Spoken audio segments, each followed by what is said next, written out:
কেন্দ্রীয় হরিচাঁদ সেবা সংঘ পটেরু ধাম,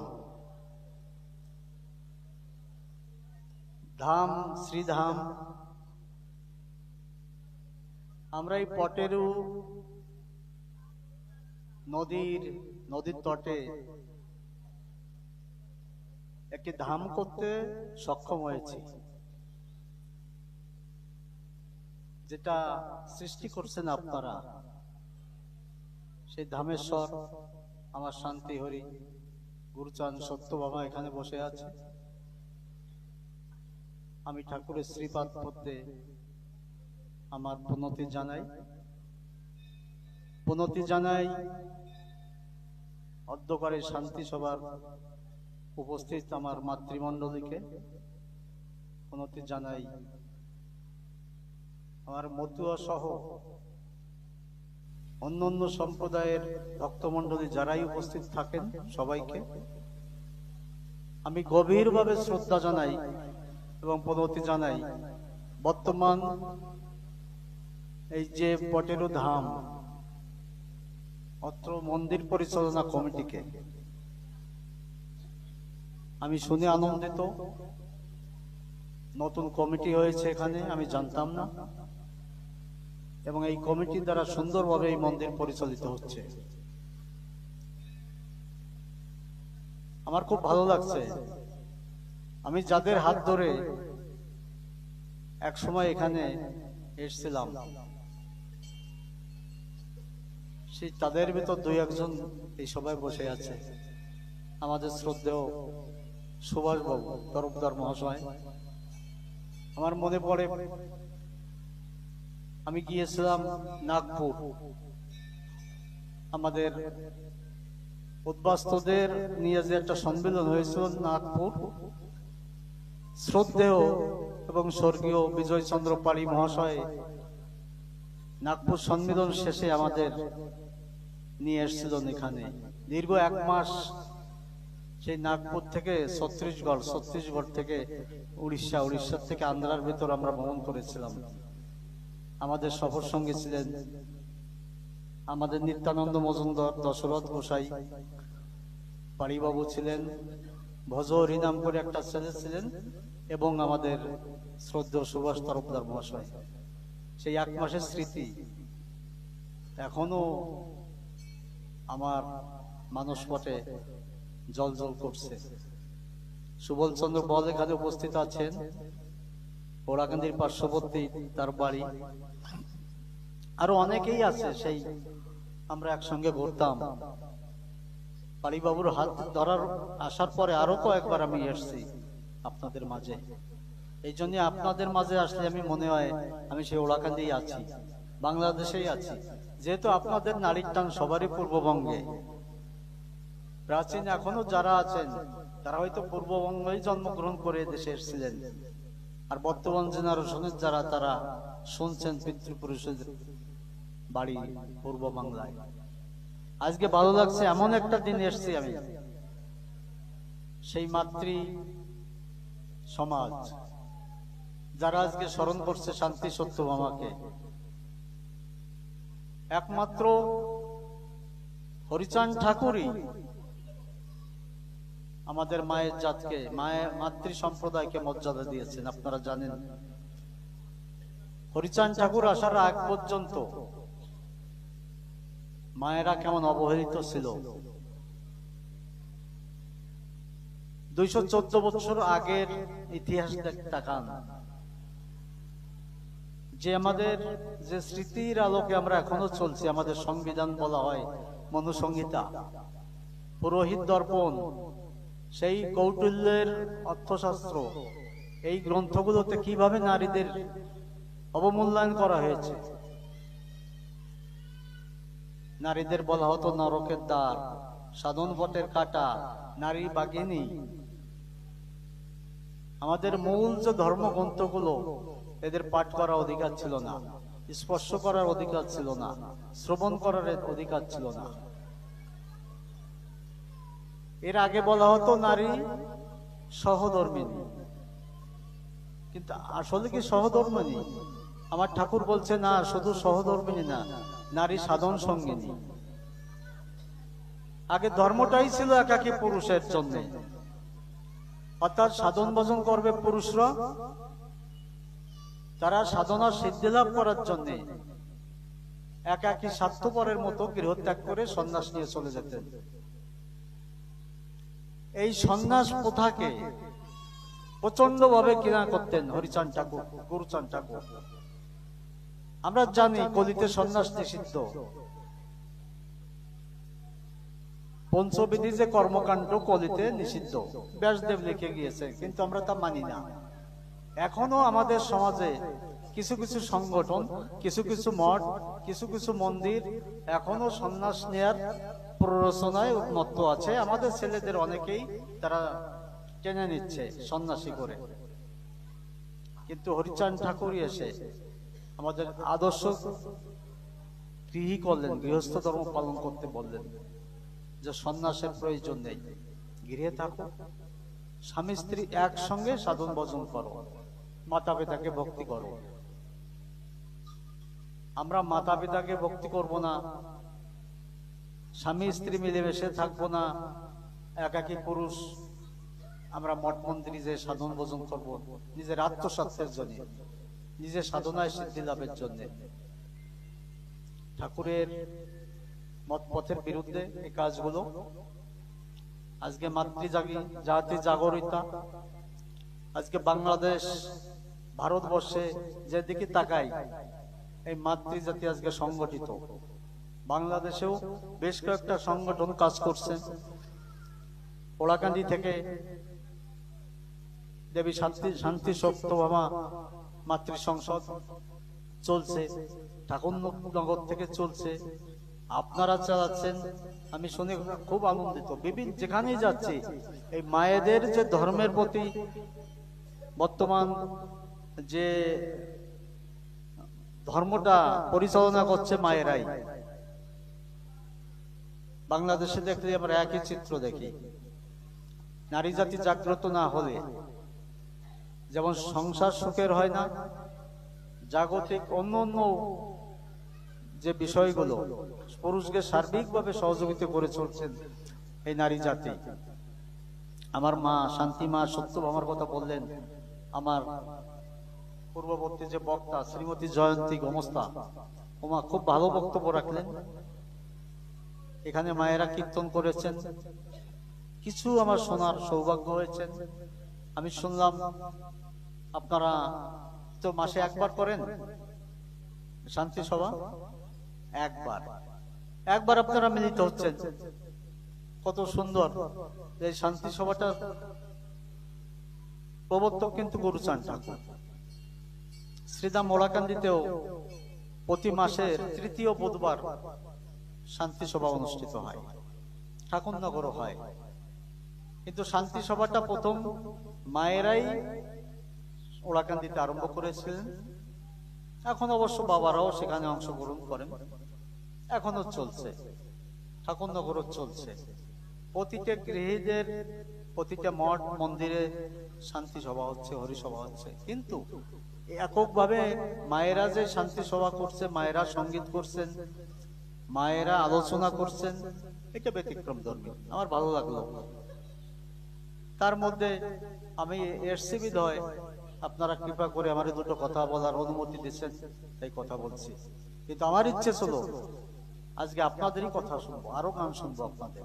সময়ের একটা ব্যাপার আছে, সে কারণে আজকে এখানে এসে আমার অনেক পূর্ব স্মৃতি মনে পড়ছে। আমি বেশি কথা বলবো না, তো একটা কথা বলবো, আমাদের সংগঠিত হওয়ার সময় এসেছে না, আর পিছনে ফেরার সময় নেই আমাদের। যেমন বাংলাদেশে আমরা আছি খুব খারাপ অবস্থায়, আমাদের অস্তিত্ব রক্ষার খুব কঠিন হয়ে পড়ছে। কিভাবে অস্তিত্ব রক্ষা করবো আমরা? এখন শুধু মতুয়া না, আমরা সনাতনী যত সম্প্রদায় আছে সবার একটা একতাবদ্ধ হওয়ার দরকার আছে।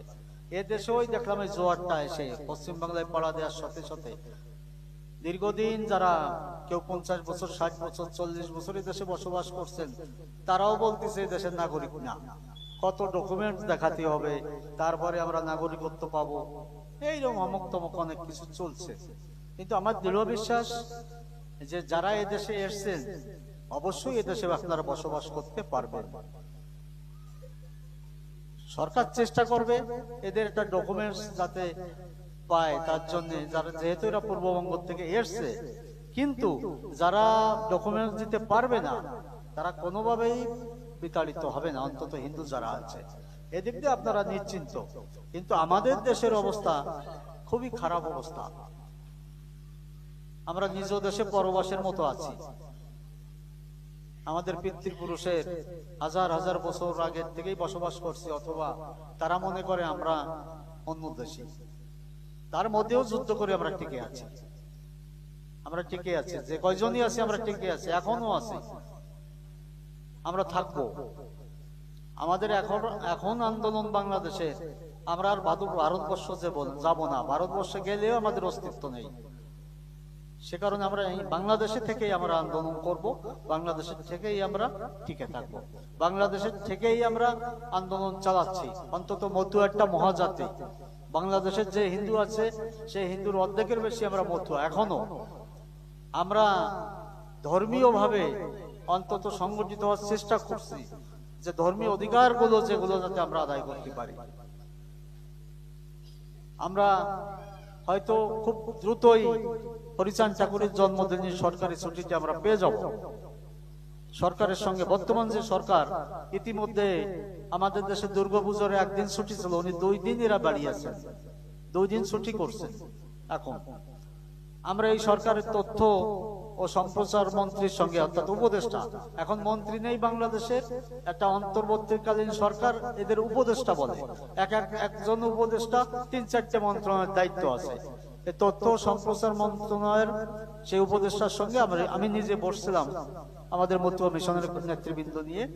ওনাকে বোঝানো হয়েছে, উনি বলছে অবশ্যই আমরা ফেব্রুয়ারিতে নির্বাচন হওয়ার সম্ভাবনা আছে বাংলাদেশের।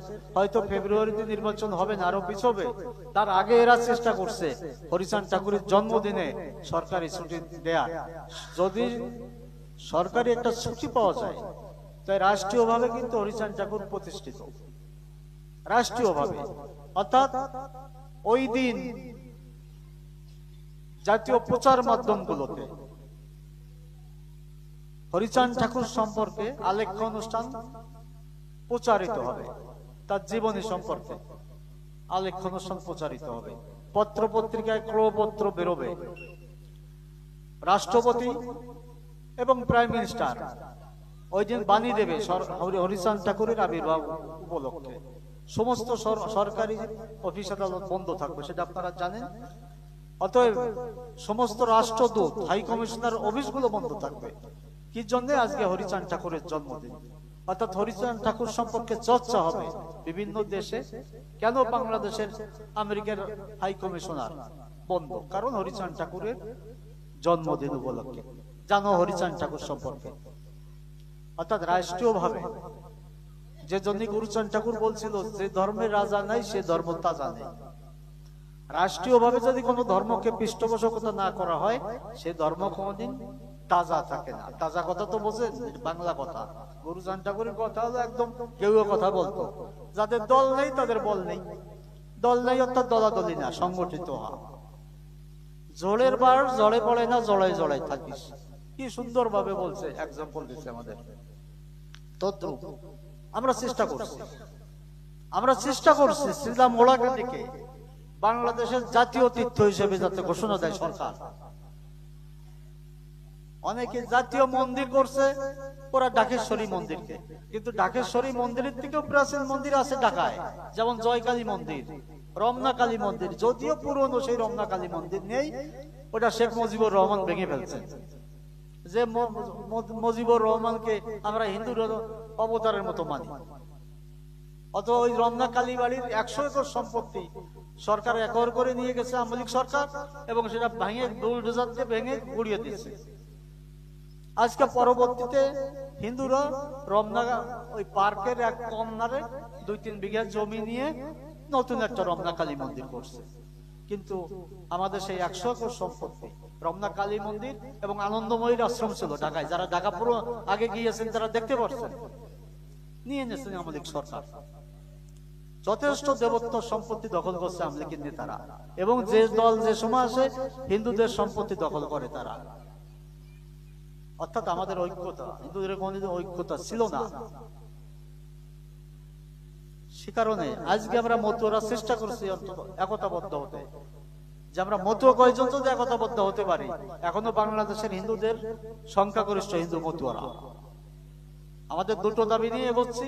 হরিচাঁদ ঠাকুরের জন্মদিনে জাতীয় ছুটি দিতে হবে, ওড়াকান্দিকে জাতীয় তীর্থ হিসেবে ঘোষণা দিতে হবে, জাতীয় মন্দির হিসেবে ঘোষণা দিয়েছে ঢাকেশ্বরী বাড়িকে।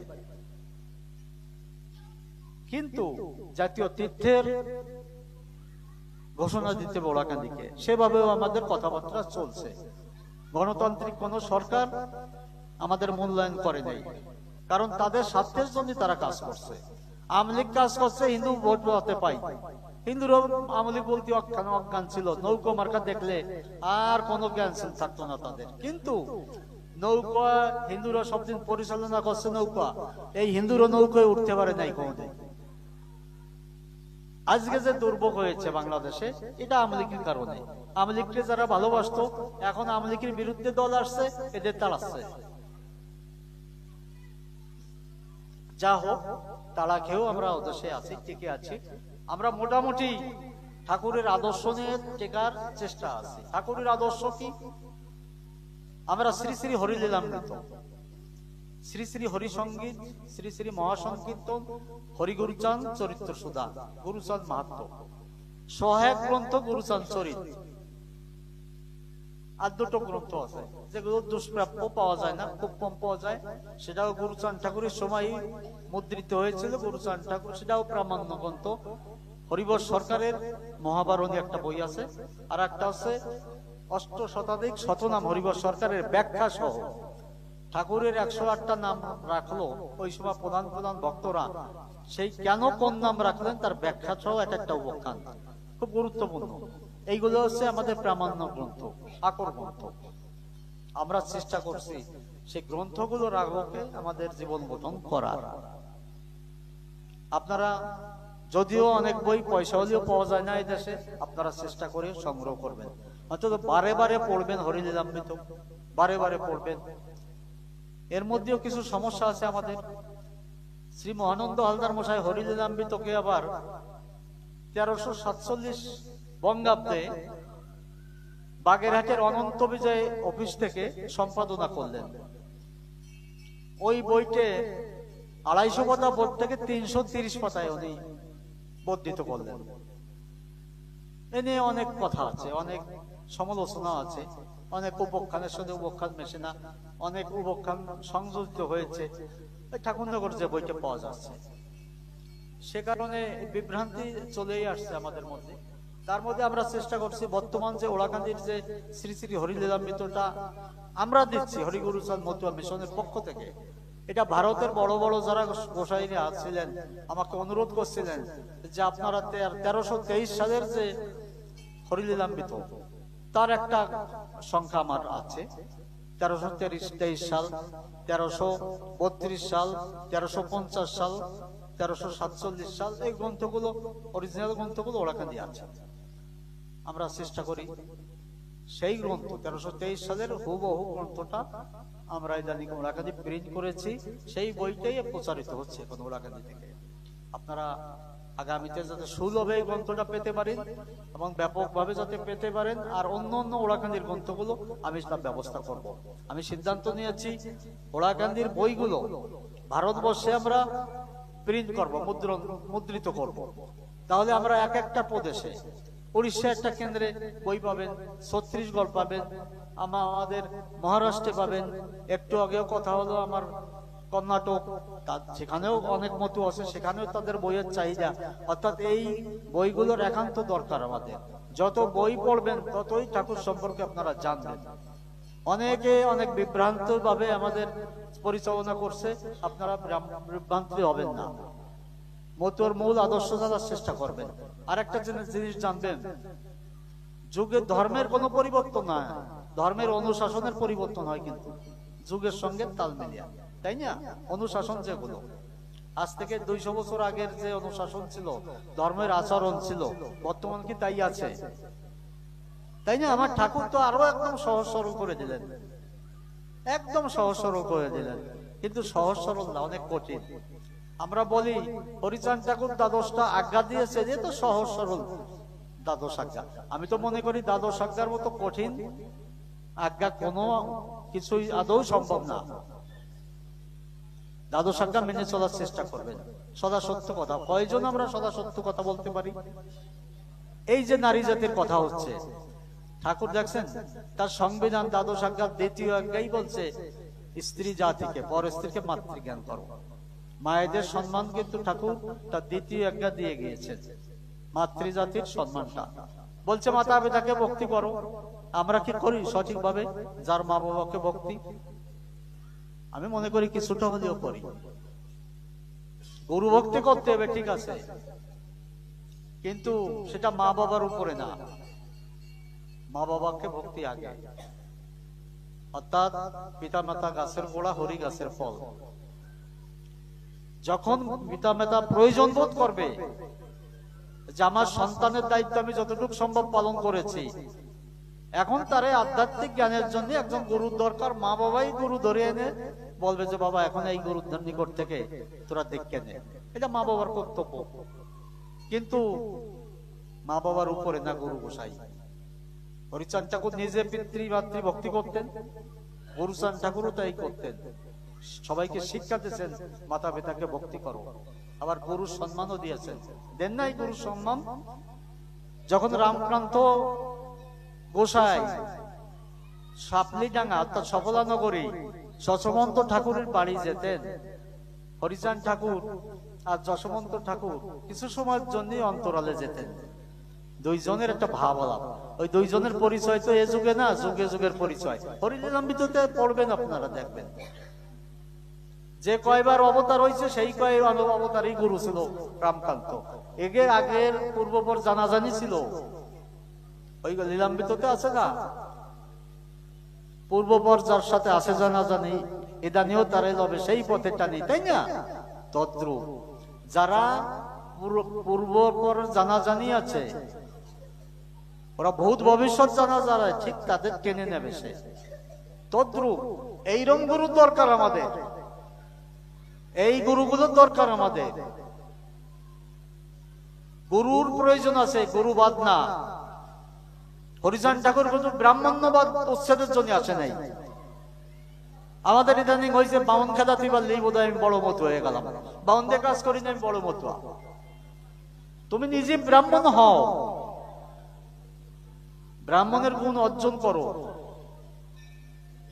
ঠাকুর এসেছিলেন কুসংস্কারের বিরুদ্ধে, তথাকথিত গুরুবাদের বিরুদ্ধে, সুদ মার্গের বিরুদ্ধে, চতুর্বর্ণের বিরুদ্ধে, এই সমস্ত বিরুদ্ধে আসছিলেন ঠাকুর। কিরম গুরুবাদ? আমি গুরু গোসাইদের বলছি না, বর্তমানে মধ্যে গুরু গোসাইদের কথা বলছি না, যারা সৎগুরু তাদের কথা বলছি না। যে গুরুরা এখনো আমাদের ছোঁয়া খায় না, দীক্ষা দেব তাদের হাতের খাওয়া খায় না, এই গুরুর হরিলীলামৃত আছে দেখবেন, বুদ্ধিমন্ত চূড়ামণির উপখ্যান করবেন দেখবেন, যে গুরুর কারণে বুদ্ধিমন্ত চূড়ামণির গৃহদাহ হলো। অতএব এমন গুরুকে বর্জন করতে হবে যে আমাকে দীক্ষা দেবে। দীক্ষা নেব কার নিকট? নিজের মা বাবাকে, মা বাবা যতটুকু শিক্ষা পেলাম গুরুর নিকট, বাকি শিক্ষা তো পায়ে আমরা স্বর্গের লোভে, স্বর্গে যাওয়ার লোভে, আধ্যাত্মিক জ্ঞান আহরণের জন্য দীক্ষা নিচ্ছি। অর্থাৎ দীক্ষাদাতা যে গুরু, সেও পিতৃমাতৃ তুল্য। সেই গুরু যেদিন আমাকে গ্রহণ করলো, অর্থাৎ দীক্ষা দিল, দীক্ষা দেওয়ার পর মুহূর্তে যদি গুরু বলে মারে তুই একটা নতুন হাড়ি দে, আমাকে কড়াই দে, চুলোটা একটু লেপে দে, চাউল ডাল দে, আমি নিজে রান্না করে খাবো, এই গুরুর বিরুদ্ধে হরিচাঁদ ঠাকুরের আন্দোলন। তুমি দীক্ষা দিয়ে একটু আগে যাদের আপন করলা, নতুন সন্তান করলা, তোমার সন্তান হলো, মেয়ে হলো, ছেলে হলো, সেই মেয়ের হাতে যদি রান্না না খেতে পারো, তোমার মন্ত্রে আমি কোথায় যাব? কোন স্বর্গে যাব না নরকে যাব? এই গুরুবাদের বিরুদ্ধে হরিচাঁদ ঠাকুর এসেছিলেন। যারা শোষণ করত, বারে বারে শিষ্য বাড়ি যেত, শোষণ করে চলে যেত। যদি আমাদের মতুয়াদের ভিতর এমন কোন গুরু থাকে তাদের বর্জন করা উচিত, আর সৎগুরু যারা তাদের আমরা প্রণাম জানাই, তাদের আমরা ভক্তি করব, শ্রদ্ধা করব। সে কারণে চৈতন্যদেব এই আন্দোলনটা আরম্ভ করছিলেন। এই আন্দোলনটা হরিচাঁদ ঠাকুরের না, এই কুসংস্কারের বিরুদ্ধে, বর্ণবাদের বিরুদ্ধে প্রথম আন্দোলন করেন শ্রীমন মহাপ্রভু চৈতন্যদেব। উনি পারেন নাই, উনি সবকিছুই করতে পারতেন, উনি একটা ভুল করছে সন্ন্যাস নিয়ে। প্রথম স্ত্রী মারা যাওয়ার পরে আমি সন্ন্যাস যখন নেব, দ্বিতীয় স্ত্রী কেন গ্রহণ করব? সারা জীবন কাঁদিয়েছেন শশীমাকে, বিষ্ণু মেয়াকে, সারা জীবন। উনি যে যুক্তি দিছিলেন ওই যুক্তি খাটে না। উনি বলছেন মায়াবাদী সন্ন্যাসীদের প্রেম ধর্ম দেওয়ার জন্য আমি সন্ন্যাস দিছি। শুনছেন কথা? কয়জন মায়াবাদী সন্ন্যাসী? আপামর জনগণ, আমরা যারা চন্ডাল নামে আখ্যায়িত ছিল, এরা অপরাধ করছে কি? তুমি দাঁড়ে দাঁড়ে নাম বিলে বা কোথায় গেলে দাঁড়ে দাঁড়ে নাম বিলাইতে? তুমি যখন আলিঙ্গন দিতে ভাবাবিত হয়ে যখন ভাবে মত্ত থাকতেন, হরিনামে মত্ত থাকতেন উনি, তখন কিছু কিছু চন্ডাল শ্রেণী যারা তাদের কোল দিতেন। ওনার যখন সম্বিত ফিরে আসতো, ওনার তৎকালীন উচ্চ শ্রেণীর যারা সাথী ছিলেন, একসঙ্গে নাম কীর্তন করতেন, ওনারে ধরে নিয়ে নাম নিলাম, প্রতিদিন তুমি 5000 বার হরিনাম জপ করবা, প্রতিদিন 3 বেলা স্নান করবা, পুজো আশ্রয় করবা। আমরা কয়জন পারতাম বলেন? আমাকে দ্বারা কি সম্ভব ছিল? আমরা যারা গৃহস্থ আদৌ পারতাম না। এই জন্যই হরিচাঁদ ঠাকুর এমন একটা নির্দেশনা দিল, তুমি হাতে কাজ করো, তুমি যে পেশায় যে আছো নিয়োজিত, তোমার পেশাটা সঠিকভাবে করো। মায়েরা রান্না করে, মায়েরা খালি এখন রান্না করে না, মায়েরা পড়তেছে, মায়েরা পড়াচ্ছে, মায়েরা চাকরি করতেছে, সব উচ্চ উচ্চ অফিসাররা মায়েরা। মায়েরা তো সচিব হচ্ছে, মন্ত্রী হচ্ছে, এমপি হচ্ছে, বিধায়ক হচ্ছে, মায়েরা কোন পদে না আছে মায়েরা। সে কারণে আবার মায়েদের একটা কমন পেশা, সেটা তো রান্না করা। ওটা তো যত বড়ই অফিসার হোক করতেই হবে না। সে কারণে এমন মন্ত্র দিয়ে গেছে হরিচাঁদ ঠাকুর যে মারা, আমরা যাই করি না কেন রান্নার সময় বা যে কাজই করি, রান্নার সময় যদি মায়েরা অন্তত ঠাকুরের নাম স্মরণ করে মনে মনে সবসময় হরিনাম জপ হবে আর রান্না করবেন, এটা কিন্তু নিত্য আমরা প্রসাদ পেতে পারি গৃহে। ওই একদিন মহোৎসবের দিন পবিত্রভাবে ভোগ রান্না করে ঠাকুরের নিবেদন করলাম, প্রসাদ পেলাম, তা না। মায়েরা যদি পবিত্র মনে প্রতিদিন রান্নার সময় ঠাকুর চিন্তা করে হরিনাম জপ করে রান্না করে, ওই পরিবার প্রতিদিন আমরা প্রসাদ পেতে পারি ঠাকুরের। এই জন্য মায়েদের উপর বেশি জোর দেওয়া হয়েছে, যেহেতু হাতে কাজ মুখে নাম, এইভাবে নামটা নিয়েন। বাবারা অফিসে আছেন, ব্যবসা করতেছেন, গদিতে বসে আছেন, যেটুকুই অবসর পাবো মনে মনে যেন যার যার ইষ্ট দেবতা, বৈষ্ণব বলে হরে কৃষ্ণ নাম নেবেন, মতু হলে হরিবোল হরিবোল নেবেন, একটু 1 কাপ চা খাবো, 1 চুমুক চা খাবো আর হরিবোল খাবো। আর কেউ যদি প্র্যাকটিস করতে পারে, শ্বাস প্রশ্বাস নিঃশ্বাস ছাড়বো হরিবোল, নিঃশ্বাস গ্রহণ করবো হরিবোল, তার তো কোনো তুলনাই নাই। অটোমেটিক নাম জপ হয়ে যাবে, আমার কাজের কোনো ক্ষতি হবে না। দৈনিক প্রার্থনা করতে বলছেন হরিচাঁদ ঠাকুর, নিজের ভাষায় প্রার্থনা করতেন, নিজের ভাষায়, কোনো মন্ত্রতন্ত্র নেই, সংস্কৃত বলি নেই। সংস্কৃত আছে আমাদের, আমাদের সংস্কৃত আছে। যেমন হরিলীলামৃত রচনার আগে শ্রীমৎ মৃত্যুঞ্জয় বিশ্বাস সংস্কৃত গুরু হরিচাঁদ ঠাকুরের রূপ বর্ণনায় সংস্কৃততে রচনা করছিলেন। স্তবাবলী নামে একটা বই আছে ওরাকান্দি, মৃত্যুঞ্জয় বিশ্বাসের ওখানে সংস্কৃত রচনা আছে হরিচাঁদ ঠাকুরের রূপ বর্ণনা। তারক গোসাইয়ের নাম অষ্টকম 8টা শ্লোক আছে সংস্কৃততে। হরিবর সরকারের হরিগুরুচাঁদ যুগল মিলন সংস্কৃত শ্লোকগুলো আছে স্তবাবলী বইতে ওরাকান্দিতে। যদি বলে মতুয়াদের কিচ্ছু নাই, সবকিছু আছে, প্রয়োজনে এগুলো করবেন আপনারা। তারক গোসাই যখন হরিলীলামৃত রচনা করলেন নাই, হরিবর সরকার তারা কিন্তু সম্মান আন্দিক করত তার মৃত্যুঞ্জয়ের ওই স্তব দিয়া। যা হোক, আমরা যারা বাঙালি, আমরা আর কিছু না পারি, হরিনাম মহামন্ত্র, হরিলীলামৃতর বন্দনা, এইটা যেন আমরা অন্তত এই বন্দনা মঙ্গলাচরণের মাধ্যমেই আমাদের পুজো পাঠ সবকিছু হয়ে যাবে। আর একটা কথা, বর্তমান সমাজে বাংলাদেশে ভারতে একটা আন্দোলন হচ্ছে, যেটা আমরা ব্রাহ্মণ লাগাবো না, কেউ বলছে ব্রাহ্মণ লাগাবো, এই নিয়ে একটা সমস্যা আছে। এ দেশেও আছে নাকি? আপনাকে দেশে আছে? হ্যাঁ, এটা আপনারা হরিলীলামৃত, হরিগুরুচাঁদ চরিত্র এই গ্রন্থগুলোকে ভালোভাবে পাঠ করেন, গ্রন্থর আলোকে আপনারা কাজ করবেন। আমরা কেউ বলবো না যে আপনি ব্রাহ্মণ বাদ দেন, ঢালাউ ভাবে ব্রাহ্মণ লাগবে না, অথবা ব্রাহ্মণ লাগবে। 1000 বছরের একটা কৃষ্টি চলে আসছে আমাদের। তার আগে তো আমরাই ব্রাহ্মণ ছিলাম, আমরা ব্রাহ্মণ ছিলাম না। আমরা আদিশরীর যজ্ঞ যে কনৌজ থেকে পঞ্চগোত্রীয় ব্রাহ্মণ আনলেন, সাগ্নিক ব্রাহ্মণ, সেই ব্রাহ্মণরাই তো বল্লাল সেনের অত্যাচারে আমরা পূর্ববঙ্গের বন জন লতা গাছ মানে বিল ঝিল সুন্দরবন অঞ্চলে আমরা বসবাস করতে আরম্ভ করলাম। আমাদের সবকিছু হারিয়ে গেল, কৃষ্টি কালচার, পুজো, ধ্যান, জপ, নারায়ণশিলা, বেদ পুরাণ সব হারাই গেলাম। আমাদের নিজেদের বাঁচার তাগিদে কেউ মাছ ধরতাম, কেউ কৃষিকাজ করতাম, কেউ সুন্দরবন থেকে কাঠ কেটে আমরা বিক্রি করে খেতাম। আমাদের সবকিছু হারাই গেল। আমাদের কোন গোত্রের 5 গোত্রের আমরা 5 গোত্র হারাই গেলাম। একটা মূর্খ হয়ে গেলাম, যে কারণে আমরা চন্ডাল বলতো। আমাদের কৃষ্টি কালচারই ছিল না, পুজো ধ্যান জপ কিচ্ছু জানতাম না। আমরা ভালো কি মন্দ তাই জানতাম না। তার থেকে উদ্ধার করলেন গুরুচাঁদ ঠাকুর 1911 সালে আমাদের শিডিউল। আমরা শিডিউলেরও বাইরে ছিলাম। এটা কৃত্রিম ভাবে আমাদের একটা সভ্য জাতিকে আমাদের চন্ডাল করা হয়েছিল। আজ থেকে 214 বছর পরে হরিচাঁদ ঠাকুর আসলো। উনি এসে আমাদের ফাউন্ডেশনটা শক্তিশালী, অর্থাৎ ধর্ম মানে ঘরোয়া ভাবে ঠাকুর বসতেন, ভক্তদের নিয়ে কিছু উপদেশ দিতেন। পৌরাণিক কাহিনীর হরিলীলামৃততে পড়ে দেখবেন, পৌরাণিক কিছু কাহিনী উনি হরিচাঁদ ঠাকুর বসে বসে বলতেন, ধর্মের কথা বলতেন, আমাদের চলা বলার কিভাবে চলবো, কিভাবে একতাবদ্ধ হবে, এই কথাগুলো বলে মহোৎসবের পরিবেশে আমাদের শিক্ষা দেওয়া আরম্ভ করলেন। এরপরে গুরুচাঁদ ঠাকুরকে বললেন, গুরুচরণ, এদের তো চোখ থাকতেও অন্ধ, এদের শিক্ষা নাই, এদের অর্থ নাই, এদের সব দেওয়ার ব্যবস্থা তুমি করো। আমি এদের ভিতটা স্থাপন করে দিলাম, বাকি কাজটা গুরুচাঁদ ঠাকুর করছেন। অনেকে বলে হরিচাঁদ ঠাকুর, গুরুচাঁদ ঠাকুর কত মৃত মানুষের জীবন দান দিয়েছে। আর এটা তো একটা ছোট কথা। মৃত মানুষ, মৃত গরু তো ঠাকুরের ভক্তরা বাঁচাইছেন।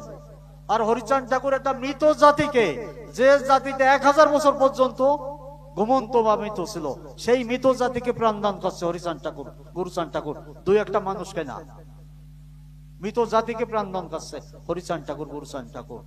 মৃত জাতি মানে কি? যার ভাষা নেই, শিক্ষা ছিল না, যার অর্থ ছিল না। তারা কি মানুষ? কোনটা ডাইন কোনটা বাই যারা জানতো না, যারা নিজের অধিকার সম্পর্কে কোনো ধারণা ছিল না যাদের, তাদের জন্য গুরুচাঁদ ঠাকুর কাজ করছেন। সে কারণে গুরুচাঁদ ঠাকুর কি করছেন, সারা জীবন যদি গুরুচাঁদ ঠাকুরের কথা আলোচনা করেন, তার ঋণ পরিশোধ করা যাবে না কোনো কর্মকাণ্ড নিয়ে। আজকে আমাদের জাতিস্বর ভগবান হিসেবে না মানেন গুরুচাঁদ ঠাকুরকে, আমার জাতিস্বর, আমার জাতির পিতা, শুধু নমসূত্র না, পৃথিবীতে যত দলিত পতিত নির্যাতিত আছেন সবার জাতির পিতা হচ্ছে গুরুচাঁদ ঠাকুর। অতএব আমার পিতাকে যদি অস্বীকার করা হয়, কোন সন্তান যদি তার পিতাকে না মানে, সেই সন্তানের পরিচয় কি হয় সেটা বলেন। আমি বলবো না মুখ দিয়ে সেই কথাটা। পিতৃ পরিচয়হীন যারা সন্তান, সেই কারণে গুরুচাঁদ ঠাকুরকে সম্মান দেওয়ার আপনারা তার সম্পর্কে জানবেন, বুঝবেন, আলোচনা করবেন।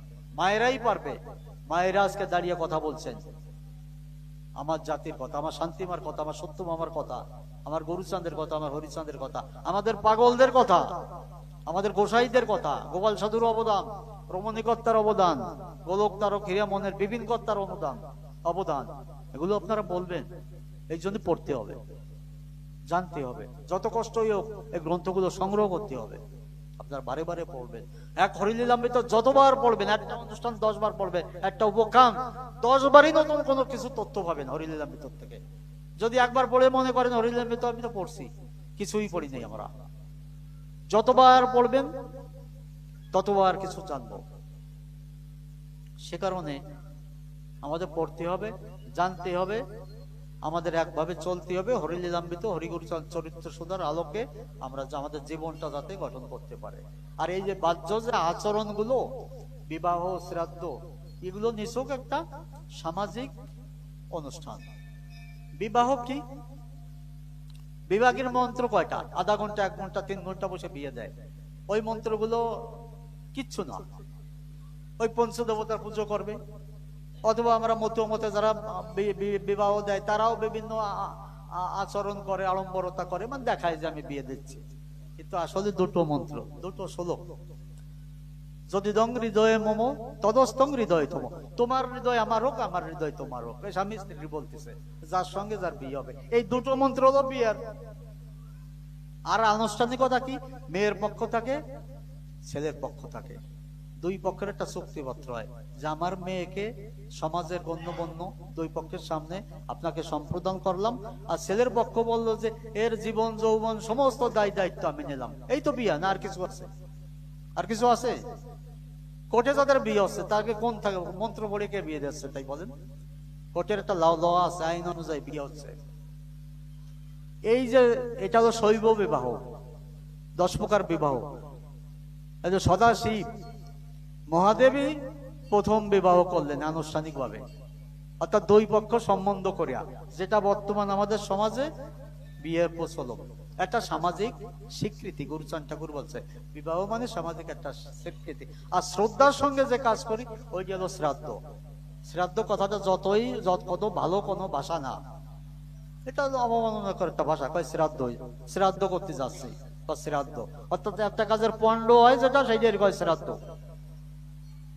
সেই জন্য এটা শ্রদ্ধা, মাতা পিতার উদ্দেশ্যে আমরা যে শ্রদ্ধা জ্ঞাপন, এইটা হচ্ছে এখন শ্রদ্ধাটা শ্রাদ্ধ হয়ে গেছে। আমি মনে করি প্রতিটা সম্প্রদায়ের ধর্মমতের এক একটা গ্রন্থ আছে, সেই গ্রন্থ অনুযায়ী কাজগুলো হোক। তারপরেও চিরাচরিত যে প্রথাগুলো চলে আসছে, আমরা যদি সে প্রথায় কাজ করে আসছে সবাই কাজ করুক, আমাদের কোনো আপত্তি নেই। কিন্তু আপনারা এগুলো নিয়ে কোনো সমস্যা সৃষ্টি করবেন না। এই প্রথাগুলো নিয়ে, এই কাজগুলো নিয়ে আমাদের মতবাদের ভিতর যেন কোনো ভাঙন না আসে, ঐক্যতার জন্য অনৈক্য যেন না হয়, আপনারা এই দিকটা সজাগ থাকবেন সবাই। এগুলো নিছক একটা সামাজিক ক্রিয়া। এর জন্য আমাকে বৃহত্তর স্বার্থর জন্য কোনো অক্ষুণ্ণ থাকে, কোনো ক্ষুণ্ণ যেন না হয়। যে আমরা মতুয়াটা মহাজাতি, আমরা চেষ্টা করলে একটা আন্দোলন সৃষ্টি করে অনেক কিছু আমরা করতে পারবো, আমরা রাজনৈতিক অধিকার আদায় করতে পারবো যদি আমরা একতাবদ্ধ থাকি। সেজন্য কোনো কিছুর বিনিময়ে যেন আমাদের ঐক্যতার বিনষ্ট না হয়। একটা কথা লাস্টে বলবো, এই মন্দিরটা তিল তিল করে যারা প্রতিষ্ঠা করছিল তাদের স্মরণ করি আমরা। বর্তমান পর্যন্ত এসছে, যেদিন যাচ্ছে এর উন্নতি সাধন হচ্ছে। সবাই আপনারা সহযোগিতা করবেন। আমার নিজের সংসার যেমন, নিজের সংসারের জন্য আমরা যেমন করি, একখণ্ড জমি রাখতে হবে, আমার ব্যবসাটা একটু বাড়াতে হবে, তার জন্য অর্থলগ্নি করতে হবে, ইত্যাদি ইত্যাদি। এই জন্য আমাদের পটেরু মন্দির সহ যেগুলো সার্বজনীন মন্দির আছে, প্রতিটা মন্দিরই আমার, যেহেতু হরিচাঁদ ঠাকুরের দ্বাদশ আজ্ঞার একটা আজ্ঞাই আছে, ঘরে ঘরে হরি মন্দির করো। যার যার ঘরে আমরা হরি মন্দির করব, কিন্তু সার্বজনীন মন্দির হলো আমাদের একটা মিলন ক্ষেত্র। বছরে একাধিকবার আমরা মিলিত হই। এই যে মায়েরা যেমন প্রতি মাসে একবার মিলিত হচ্ছে, এখানে বার্ষিক একটা অনুষ্ঠান হচ্ছে, গুরুচাঁদের আবির্ভাব দিবসে, দোল পূর্ণিমায়। আপনারা সবাই আসবেন, সবাই আর্থিকভাবে সহযোগিতা করবেন। গুরুচাঁদ ঠাকুর বলতেন খালি হাতে কেউ মহোৎসবে যাবে না, বা খালি হাতে মন্দিরে প্রণাম করবি না। কারণ কি? মন্দিরটা তোর কারো ব্যক্তিগত না, ও মন্দিরটা আমারও। তার উন্নয়নের জন্য আমাদের কিছু দান করতে হয়। আর মহোৎসবে যেতে হলে, মহোৎসব যদি আমার করার কোনো যোগ্যতা না থাকে, তা কি করবো? মহোৎসবে কিছু সামান্য দান করতে হয়। না পারলে 1 কেজি চাউল নিয়ে যাও। আমি তো 1 কেজি চাউল ভাত খেতে পারবো না। আমি ওই 1 কেজি চালের যদি প্রসাদ রান্না হয়, আমার ওই 1 কেজি চালে আরো 5 জন যদি প্রসাদ পায়, ওই মহোৎসবের ফল হয় আমার। আমি তো বাড়ি 5 জনকে ডেকে এনে খাওয়াতে পারবো না। এই কারণে মহোৎসবে কিছু নিয়ে গেলে, ওইটা মহোৎসবে লাগলে আমার অর্থে আরো 5 জন প্রসাদ পাক, মহোৎসবের ফল পাবো। এই কারণে সে মহোৎসব যারা করে তাদেরও কোনো অভাব হয় না, অটোমেটিক মহোৎসব গুলো হয়ে যাচ্ছে। এই যে মহা অনুষ্ঠানগুলো আমাদের সবার সহযোগিতায় অনুষ্ঠানগুলো সুসম্পন্ন হয় বা হবে। যা হোক, আমরা যদি সহযোগিতা করেন, এই না বৃহত্তর নাথ মন্দিরের দোতলা, একটা দোতলা হবে, আরো হাজার হাজার ভক্তরা থাকতে পারবে, আরো উন্নতি হবে আশ্রমের। সবাই মিলে আপনারা সহযোগিতা করবেন, নিজেরা ভালো থাকবেন, সংগঠিত থাকবেন, আর মনটা ওড়াকান্দির দিক যাবেন। পৃথিবীর বুকে মতুয়াদের একটাই শ্রীধাম, একটা শ্রীধাম, সে হলো শ্রীধাম ওড়াকান্দি। আর সবাই সব জায়গায় শ্রীবাট হতে পারে, ধাম হতে পারে, তাই না? কিন্তু শ্রীধাম হচ্ছে ওড়াকান্দি, মতুয়া বিশ্বের ধাম হতে পারে, যেখানে ভক্তদের প্রতিষ্ঠিত, যেখানে ভক্তদের পদরজ পড়ে, বিশিষ্ট ভক্তরা যেখানে সমবেত হয়, এটা ধাম হতে পারে। শ্রীধাম হচ্ছে কি? যেখানে অবতার পুরুষরা, যারা অবতার লীলা করে, জন্মস্থান শ্রীধাম হয় না। দ্বারকা না মথুরা, যেখানে শ্রীকৃষ্ণ জন্মগ্রহণ করছিল, ওটা কিন্তু শ্রীধাম না। কেন আমরা শ্রীধাম বৃন্দাবন করি? উনি 125 বছর জীবিত ছিল শ্রীকৃষ্ণ, মাত্র 11 বছর 6 মাস ছিল হলো বৃন্দাবন, আর বাকি জীবনটা উনি যুদ্ধ বিগ্রহ, ওই দ্বারকায় যে রাজা হলেন, অমক তমক কত কি করলেন, তাই না? ওইটা তো আমরা কেউ স্মরণ করি না। আমরা তার মাধুর্য লীলাটা ভাগবতে যেটা পাই, সেই বৃন্দাবন লীলাটাই আমরা স্মরণ করি। ভক্তরা কান্নাকাটি করে, যা করে, ভাগবত পাঠ করে ওই বৃন্দাবন লীলা নিয়ে। অর্থাৎ সেই 11 বছর 6 মাসের যে ভগবান, তার যে মাধুর্য লীলা, ভক্ত সঙ্গে ভগবানের যে লীলা, বৃন্দাবন, এইটা হলো শ্রীধাম, শ্রীধাম ওড়াকান্দি। যে আমার ঠাকুর লীলা করছে, গুরুচান ঠাকুর লীলা করছে, শান্তিমা সত্যভামা লীলা করছে, গোলক তারক মহানন্দ, যত যাবতীয় বড় বড় গোসাইদের যেখানে পদধূলি আছে শ্রীধাম ওড়াকান্দি, তাদের নিয়ে হীরামনকে বাঁচিয়েছেন, বদনের রোগ মুক্তি, কত লীলা বলেন আমার হরিচান ঠাকুরের। ওড়াকান্দি এমন কোন জায়গা নেই যেখানে হরিচান ঠাকুরের পদ স্পর্শ না আছে, গুরুচান ঠাকুর পদ স্পর্শ না আছে। সব জায়গা গুরুচান ঠাকুরের পদরজ আছে, ভক্তদের পদরজ আছে, ভক্তদের চোখের জল আছে ওড়াকান্দি, সব জায়গা। এই জন্য কেউ যদি কোনোদিন ওড়াকান্দি যান, ওই ঠাকুররা কোথায় আছে ওই ওই ওই চিন্তা করেন না। ঠাকুর আমাকে বসতে বললাম না, ঠাকুর আমাকে যত্ন করলো না, তা না। যদি পারেন ওড়াকান্দি যে একটা গড়াগড়ি দিয়ে আসবেন, ওড়াকান্দি যাওয়ার সার্থক হবে। আমরাও কেউ ঠাকুর না, আমি স্পষ্ট বলে যাচ্ছি, আমরা সৌভাগ্যবান, বিরাট সৌভাগ্যবান যে আমরা ওই বংশ জন্মগ্রহণ করছে, কিন্তু আমরা কেউ অবতারও না, আমরা কেউ ঠাকুর না। আমরা সৌভাগ্যবান, ঠাকুর কৃপা করে ওই বংশ আমাদের এনেছে, ঠাকুরের বংশধর আমরা, কিন্তু আমরা কেউ ঠাকুর না। আমরাও চেষ্টা করি একটু ভক্ত হতে পারি কিনা। ভক্তের যে মর্যাদা, ওই মর্যাদাও যদি আমরা পাই, তো নিজেকে ধন্য মনে করি আমরা। আজকে ওই বংশে এসছি বিদায় আপনাদের মাঝে বসতে পারলে যে সুখ হয়, যে ভালো লাগে, ওই উচ্চ সিংহাসনে কিন্তু সেই সুখ পাই না, তো ব্যক্তিগত আমি পাই না। আমরাও চাই একটু ভক্ত সঙ্গ করতে। তাই আপনারা ওড়াকান্দি আসবেন। ওড়াকান্দি একান্ত না যেতে পারলি, এই তো ওড়াকান্দি, যেখানে হরিনামে একটু চোখের জল আমরা ফেলতে পারি, চোখের জল ফেলতে হবে, একটু ভাবের জগতে যেতে হবে ক্ষণিকের জন্য। বর্তমান তো ভাব ভক্তি নেই আমাদের, বুঝলেন? ভাব ভক্তি নেই, চোখে জল আসবে কোত্থেকে? যেখানে তার নাম এবং কীর্তন হয়, সেই নাম কীর্তনে আমরা একটু হাবুডুবু খেতে পারি, আমাদের একটু প্রেম অশ্রু বর্ষ নয়, সেইটাই ওড়াকান্দি হয়। আমার ঠাকুর সেখানে আবির্ভূত হয়, ভক্ত সঙ্গে, ঠাকুর একা না, তার ভক্তদের সঙ্গে সেখানে বিরাজ করে। তাই আমরা যেখানে যাই, আমরা যেন শ্রীধাম ওড়াকান্দি সেখানেই গড়ে যেতে পারি, মনে করবো আমি ওড়াকান্দিই আছি। যাও, তবুও আপনারা চেষ্টা করবেন, যেহেতু পাসপোর্ট করলে, ভিসা করলে ওড়াকান্দি যেতে পারবেন, অন্তত জীবনে একবার চেষ্টা করবেন তো ওড়াকান্দি যাওয়ার। আমরা কথা বলাবো না, আমরা এক জায়গায় যাবো, আবার আরো 2-3টা প্রোগ্রাম আছে বোধহয় আমাদের, চলে যেতে হবে। আমি খুব সংক্ষিপ্ত সময়ের জন্য এসেছি। মূলত আমি এসেছিলাম, আমরা মহারাষ্ট্র আর আমার ছত্তিশগড়ে প্রোগ্রাম ছিল। তারপরেও ছত্তিশগড় এসে যদি আপনাদের ভিতর এসে আপনাদের একটু প্রণাম না জানিয়ে যেতে পারি, মনটাই অশান্তি লাগে। তাই হরে কৃষ্ণকে বললাম যে আমি এসছি 2-3 দিনের জন্য, আমি একটু যাব, তার মধ্যে যেন পটরু একটা প্রোগ্রাম থাকে, অন্তত মন্দিরে একটা প্রণাম করে আসবো। যা হোক, সে মন্দিরে আসার আমার সৌভাগ্য হলো, আপনাদের প্রণাম করার সৌভাগ্য হলো। আপনারা ভালো থাকবেন, আপনারা একতাবদ্ধ। আমি মতুয়া, আমি হরিগুরুচাঁদের সন্তান, শান্তি সত্যভামার সন্তান।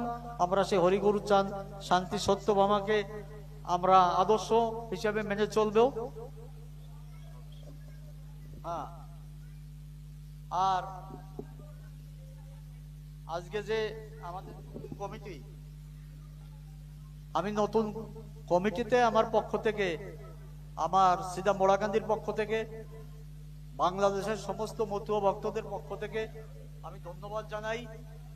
ইতিমধ্যে আমার হাতে এই কমিটির একটা খসড়া এসছে, মানে আমি মনে করি এটা অসমাপ্ত কমিটি, আরো অনেকে আছেন আপনারা কমিটির মধ্যে, তবু নামগুলো বলি। যেহেতু এই পর্যন্ত পটেরু আশ্রমের এই ধামের প্রথম আমি একটা কমিটি পেলাম আমার হাতে, এই কমিটিটা ওড়াকান্দি যাবে। এবং ওড়াকান্দি একটা পত্রিকা চলতো, আপনারা ওই সুভাষ বাবু আমাদের পত্রিকায় লেখা দিয়েছে আগে। আমরা আগে চলতো মতুয়া শরীর, এখন মতুয়া দর্পণ নাম করে একটা পত্রিকা আমরা বের করছি নিয়মিত। পত্রিকাগুলো আবার পাঠাবো, আমাদের পাঠানো সম্ভব হচ্ছে না। এই পত্রিকার এই কমিটি বা আপনাদের যে অনুষ্ঠানের সংবাদগুলো যাবে, আমাদের বর্তমান যে কমিটি এর সম্মানিত সভাপতি শ্রী তপন মণ্ডল মহাশয়, সাধারণ সম্পাদক শ্রী অনিমেষ মণ্ডল, কোষাধ্যক্ষ শ্রী শিবশঙ্কর রায়, উপদেষ্টা মণ্ডলী শ্রী হরষিত পোদ্দার, সমীরণ মণ্ডল, রঞ্জিত মিস্ত্রি, সহ সম্পাদক মণ্ডলী গুরুচাঁদ হালদার, আরো হয়তো থাকবে, যুগ্ম সম্পাদক অমূল্য বৈদ্য, আশিস সরকার,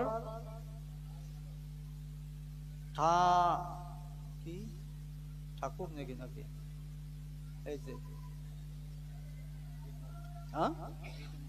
বীরমোহন অধিকারী, ফটিক কি মিস্ত্রি নাকি নাকি মিস্ত্রি, উপদেষ্টা মণ্ডলী শ্রী হরেকৃষ্ণ গোসাই, শ্রী বাসুদেব কীর্তনিয়া, শ্রী সুভাষ তরফদার, সুধাংশু বিশ্বাস, কিরণ মণ্ডল, সুবল চন্দ্র বল, নির্মল শিকদার।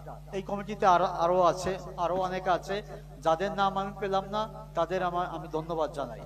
আর আমাদের যে মায়েদের যে কমিটির আমি 3 জনের নাম পেয়েছি, শান্তি সভার সদস্যগণ, সভাপতি শ্রীমতী আরতি হালদার, সাধারণ সম্পাদক শ্রীমতী আশা বিশ্বাস, কোষাধ্যক্ষ শ্রীমতী মঞ্জুরানী মণ্ডল সহ এই কমিটিতে যারা আছেন সবাই আমার প্রণাম নেবেন। আশা করি আপনারা সুন্দরভাবে এই শান্তি সভা পরিচালনা করবেন এবং পুরো মাতৃজাতিকে আপনারা সুসংগঠিত করবেন এবং শান্তি সত্যম আমার মায়ের আদর্শে আদর্শবান আপনারা করবেন। যা হোক, আমি সবাইকে আবার আমার শ্রদ্ধা প্রণাম জানিয়ে আমার বক্তব্য শেষ করছি। আমার বক্তব্য কোনো ধারাবাহিকতা কোনো সময় থাকেও না, ভালো বক্তা না। আমি ভালো বক্তা না, মনে যা ইচ্ছে করছে তাই কিছু বলছি, আবল তাবলের মতো। তবু আপনাদের মাঝে এসে দুটো কথা বলতে পারছি, নিজেকে ধন্য মনে করছি। সময় পেলে আবার আসবো। যেহেতু পটেরু ধামের সঙ্গে আমার একটা নারীর সম্পর্ক হয়ে গেছে, মানে এই উড়িষ্যায় আসলে মনে হয় একটু পটেরু ধামে যাই, মন্দিরে একটু প্রণাম করে আসি, সেই তাগাদায় আমি আসছি। আপনারা আবার আমার প্রণাম নেবেন, আপনারা ভালো থাকবেন, আপনারা সংগঠিত হবেন, এই মন্দিরকে আরো সাফল্য মন্দির, আরো উত্তর যেন এই মন্দিরে শ্রীবৃদ্ধি হয়, এই আশা করি। এবং সবাইকে ধন্যবাদ জানিয়ে আমাদের আবার আমি কৃতজ্ঞতা জানাই সুভাষ বাবু, আমার সুবল বাবু, আমার অতি আপনজন এরা। আর আপনারা সবাই আপনজন, কিন্তু ওনাদের সঙ্গে এই উড়িষ্যায় এসে প্রথম আমার মেশার সৌভাগ্য হয়েছে। আর পাড়িবাবু তো চলে গিয়েছেন, তাকে শ্রদ্ধা জানাই, সে যেখানেই থাকুক শ্রী হরির পাদপদ্মে স্থান পাক, এই কথা বলে। আর উড়িষ্যা ছত্তিশগড়ে যারা গরু গোসাই আছে, গরুদের আমি সমালোচনা করি না, গরুদের নিকট চিরকৃতজ্ঞ। এই মতো ধর্ম মতটা যারা ধরে রাখছে, যারা খুব কষ্ট করে প্রচার করছে ঠাকুরের নাম ধর্ম। হরিলীলামৃততে লেখা আছে, অদীক্ষিত না করিবে তীর্থপর্যটন। পরবর্তীতে এক রাইটার লেখছে, দীক্ষা নাই করিবে না তীর্থপর্যটন। যদি দীক্ষায় নাই থাকতো কিভাবে মতো ধর্ম প্রচার হবে, কিভাবে প্রচার হলো? এই জন্যই দীক্ষার প্রয়োজন আছে, সেটা উপদেষ্টা করু মতুদের ধরা আর মরা, একে আমাদের জ্ঞান করতে হবে। সবাইকে আবার প্রণাম জানিয়ে হরি বল, ভালো থাকেন আপনারা। জয় হরি বল। সবাই মিলে একবার জয় জয় শান্তি হরি সত্য ভামা গুরু চাঁদ পৃথিবীরমানন্দে হরিধ্বনি বলো।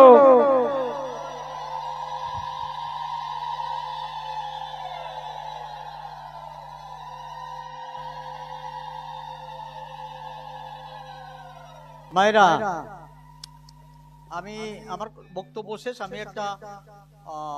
একটু কথা অসমাপ্ত রয়েছে আপনাদের জন্য।